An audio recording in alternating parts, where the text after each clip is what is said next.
There's the risk rate, there's the bank rate, and then the macro environmental conditions. Do I have cement to build my big buildings? These are the things that are happening around us all the time that would impact on our project execution, our scheduling and time. The prices will change, and the issue of labor and labor availability. These are some of the factors that comes in when I'm conceptualizing a project. Then we talk about the project success factors. We now want to design it. And I'll just run these things down real quickly. Good. In my design, we have to look at our project success factors. Identify the project manager and the project team and the project support office at the beginning of the process. The project manager doesn't come in to build it. The project manager has to come in at the point of concept and design so that any decisions that are being taken are going to create the value that you want. Of course, we have the project definition that will take me to all my activities. The materials. In designing a building, I want to know how much it's going to cost me, what am I going to paint it in, what materials we're going to use, and what materials are available. Do we have enough gravel to do our highway? If we look at the environmental costs and we stop the Northern Range execution, we have just cut off over 1 million tons of limestone, just to save the answer as Asa Right Center. So there's a contradiction in going where we want to go. So again, quality breakdown, compliance breakdown, your cost breakdown. It's very important for us to quickly understand that most of projects are done on proposal estimates. If we don't take the time to do a proper budget estimate, the accreditation estimate is when you come with a budget and we validate it. The client acceptance estimate is when we say, well, listen, I can't afford to do what you want me to do. Then we do economic costing. We don't do that right now. And that informs your tender estimate. So we have a lot of work to do, planning-wise, before we come to a bid from a contractor.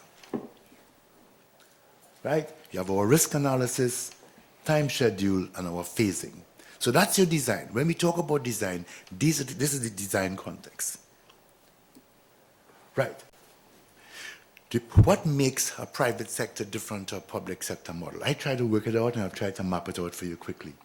The great thing about public sector projects, it doesn't begin with one man's idea.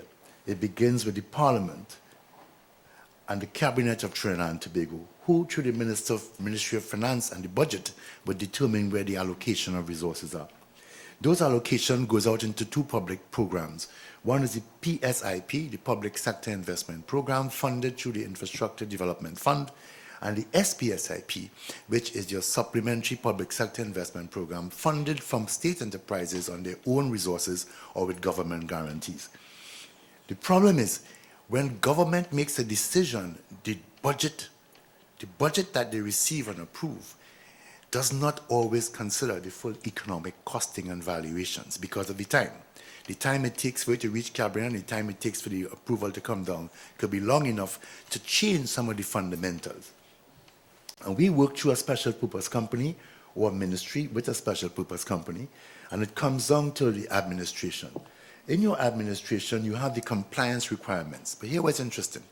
There are over 25 agencies involved in a project management execution, from Town Country Planning, the EMA, Sandy Grande Regional Corporation, the Ministry of Health, the Fire Services, the WASA, T&Tech, TSTT, is along, and those people have to be harmonized, coordinated in a cohesive fashion, working along and with the project planners to be able to deliver that.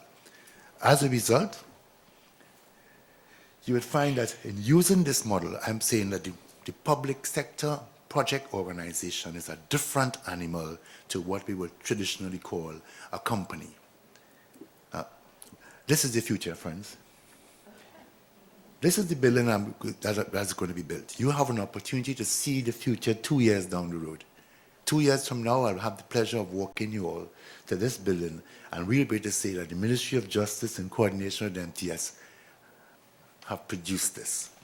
And in order to do that, I'm saying the current literature in project management provides a mechanistic approach to project execution, which, given the complexity of the Caribbean, there's a misalignment.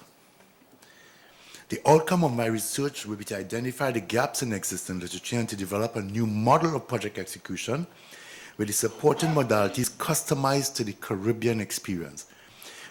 which is projected to assure project success and execution in the public sector. Because I am saying the art of Caribbean delivery for project management, we are different. And this is the approach that will contribute to sustainable economic development.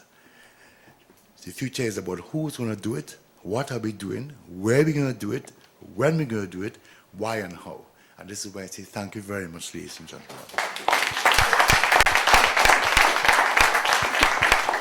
Thanks, Louis.